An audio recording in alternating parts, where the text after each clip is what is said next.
Why I've got a grudge with ROAS. Over the past decade, I've worked with many different types of businesses. But one particular type of businesses I like working with is D2C online businesses. Usually the 7-figure plus businesses are using a good mix of Google ads and Meta ads for a high proportion of their client acquisition. This is all good stuff, but one of the challenges that I often find quite early on when working with these types of businesses is on the surface they look like they're doing well, but poorly when it comes to profits. I think this has a lot to do with the ROAS metric, or otherwise known as return on advertising spend. Now, there are many reasons why they might have low profitability. The marketing might be too expensive, they might not be charging enough, the website's not converting high enough, their overheads are too high. There could be many different reasons why. But for the purpose of this video, my particular grudge is with ROAS. More often than not, when I speak to a business owner, they're pleased to be able to tell me that they've got a ROAS of 3 or 3.5 or 4.1 with their Google ads and Meta ads. This for me is a big red flag. Usually it's this number that's directly related to the reason why they're not making profit. So the first major thing I like to do with these types of businesses is develop their own profit and loss, focusing on gross profit per channel so we can get a true picture of gross profit.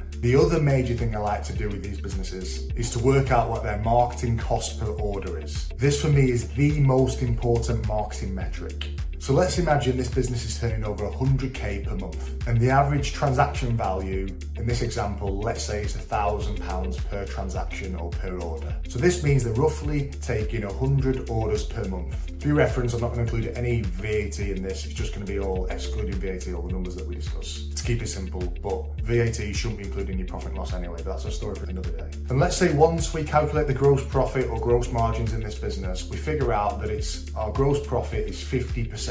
Or our gross margin is 50%. So now we go back to the ROAS and we can see that a 4 ROAS isn't that attractive anymore. So for every £1,000 we get in, £500 is going towards product cost, and now £250 is going towards marketing. And in this case, going to Google and Meta, leaving only £250 or 25% to contribute towards net profit and overheads. So in this scenario, the maximum net profit this business could ever make is 25%. But in reality, let's say probably the overheads are going to be about 20k per month in this size business. It's likely that we're only going to be left with 5% at the end of everything for profit. 5k, 5% just scraping by, hence where the profit problem is coming from. The business is working hard, but not really much to show for it. The first mistake they've made is thinking that their marketing is working well for their business. And at 4 ROAS, in this example, it's not. Now, if the ROAS was 3, we're going to be in deep trouble, but let's just assume in this example, the ROAS is 4. So going back to my preferred way to benchmark marketing, now we've got the gross profit, my preferred way to benchmark marketing is working out marketing cost per order. This can be calculated by ROAS, but my preferred way of calculating it is taking total spend for that channel, dividing it by the total orders received in the time period we're measuring. So in this case, we spent 25k on marketing, we got 100 orders. So in this case, the marketing cost per order is £250. Now, we know you might be saying, well, I can calculate that from a 4 ROAS, I can just divide it by 4. Like, yeah, you can do, I'm using these examples, but majority of the time in your business, they're not gonna be that simple that you can do the quick maths in your head. So again, let's stick with the easy number of, average order value is £1,000. So now the new marketing cost per order report is showing us that it's costing us £250 to get every order, leaving only £250 left for overheads. And we've highlighted the problem right in front of your eyes. We wouldn't have got that from the number 4, but we can now get it when we're looking at pounds, shilling and pence. 75% of your revenue is going towards product and marketing. So what do we do?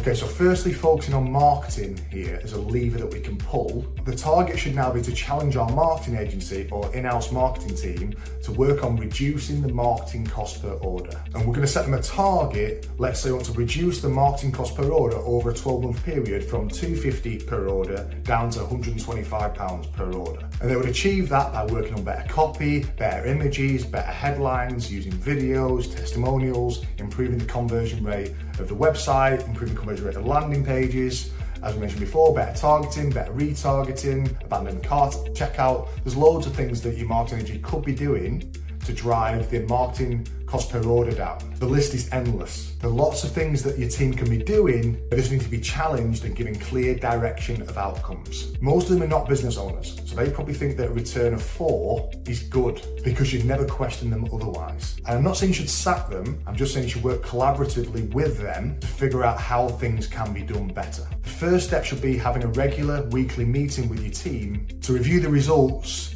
and capturing weekly action points to be improving the marketing. Now, because we've isolated the most important number we need to know for our marketing cost per order, we're displaying it in a way that's black and white in pounds, shilling and pence. We're actually able to understand what's happening. Seeing a report that shows it's costing you £250 or £210 to get each customer is much more important and relevant than just seeing a number 4 or 3.8 or 3.6. It just means nothing.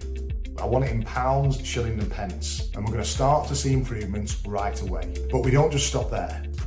There are many more things we can do in this business to boost the profits. I mentioned a few of them earlier, but the 2 things I like to focus on next are, well, increasing the number of transactions per customer just means asking your customers to buy again. Predominantly this is done by email marketing, maybe picking up the phone and giving them a call, loyalty schemes, sending letters out, or asking for referrals. There's lots of ways this can be done. And why I love focusing on this strategy in particular is because it's usually much cheaper to get an existing customer to buy than getting a new customer. Most of the things I've just mentioned cost you virtually nothing. Sending emails, making a few phone calls, developing loyalty schemes, it's going to cost a fraction of the cost it's going to cost you to get new customers through Google. And they also know what your product's like already, so they're more likely to convert. So it's a win all round. They're basically freebie quick wins. And why I love focusing on average order value, more importantly price, well, for 2 reasons. Number 1, again, it costs you nothing to put your price up. And 2, price is the biggest driver of gross profit or gross margin in any business. The impact it can have on profitability is huge. And again, your prices cost you nothing. Most of the time it's a mindset thing. And we're worried that if we increase the price a little bit, all our customers will leave. In reality, that's not the case. If we gradually increase our price over time, most of your customers will not even notice. And more importantly, we should be selling on value, not price. If we're selling on price, we've got bigger problems that we need to deal with. That means that we're selling a commodity. So let's recap. If we want to effectively manage our marketing teams or marketing agencies, we should be focusing on marketing cost per order as the main KPI, not the ROAS. And we calculate this by taking total spend for that channel divided by number of orders from that channel. In this case, we're lumping everything together. Let's say Google ads and Facebook ads, let's say it's one agency or one team. We're spending 25k, getting 100 orders, which is costing us £250 per order. And then we can set them targets to still spend the same, but gradually reduce the marketing cost per order. And we do that by improving our marketing, our headlines, our images, our videos, testimonials, better conversion rate, retargeting, targeting better. Secondly, we're going to ask our customers to come back using other methods, email, phone call, loyalty schemes, asking for referrals, lots of other ways we can get our customers to come back, repeat custom, because it's much cheaper. So let's say on average our customers are spending with us once. If we can get the average that our customers are buying from us up to twice, we've just doubled the amount of transactions we're getting per customer, so we could argue we've doubled the revenue. And if we've halved our acquisition cost of a customer from marketing, but still spend the same, that means we've doubled the number of customers that come from marketing. So doubling the number of customers that are coming from marketing and then doubling the amount of time that they spend with us, that would show a 4 times increase in revenue because they start to compound. So orders has quadrupled. And if we gradually increased our price, let's say 6.25% every quarter, over a 12-month period, the price would have increased by 25%. And 90% of your customers won't have even noticed. And that becomes more doable because we're getting better at marketing as well. Now, this 25% increase actually has a 50% increase in your gross profit. So let's take £1,000, we're making £500 profit, £500 is going to product cost. If I add 25% of price on top, but there's no additional product, that leaves me £750 margin, not £500. So 500 to 750 is a 50% increase in profit with only a 25% increase in price. This is why this stuff is so powerful. By lowering our acquisition cost per order from £250 down to £125, getting them to come back again, so that actually lowers it to arguably to £62.50. So now with these 3 strategies, we're getting 4 times the amount of revenue and 50% increase in gross profit for each of those orders. So let's go back to the business and work out what the business would start to begin to look like. So revenue was 100k, with 4 times the amount of orders and a price increase of 25%. That takes our revenue from 100k to 500k per month. We doubled orders from marketing, we got them to come back twice, and a price increase. So that's £1,250 per customer, 400 orders, we get to 500k. Gross profit, we're now making £750 per order rather than £500 because of the price increase. We're now getting 400 orders, so gross profit moves to 300k per month, up from 50k. So a 500% increase in revenue, and that also led to a 1,000% increase in gross profit.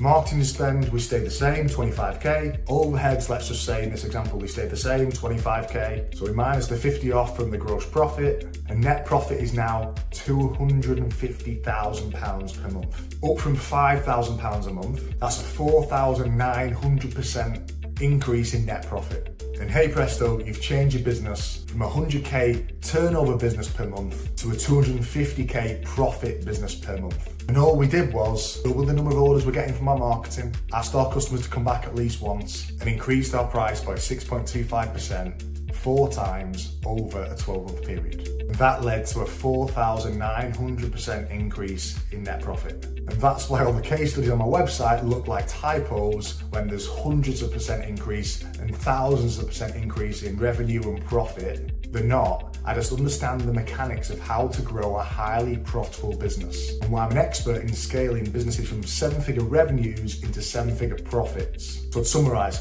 ROAS is a really dangerous metric if we're just looking at that. We want to break it down into its constituent parts, looking at average order value, marketing cost per order, and gross profit. If your marketing agencies are just providing you with a ROAS number, I would highly recommend you calculate the gross margins per channels and your marketing cost per order. If you're the type of person that says, oh, that's a load of rubbish, then keep making your 5%, mate. You probably wouldn't make a good client for me anyway. But if you want to find out how this might work for you and your business, and are open to new ideas, and want to bring your business into the 21st century, then please get in touch. There are endless possibilities to grow in your business. And then we're going to have the lovely problem of what we're going to do with all this excess cash you were generating. We can start getting on to building generational wealth and time freedom to be able to do whatever you want with your life.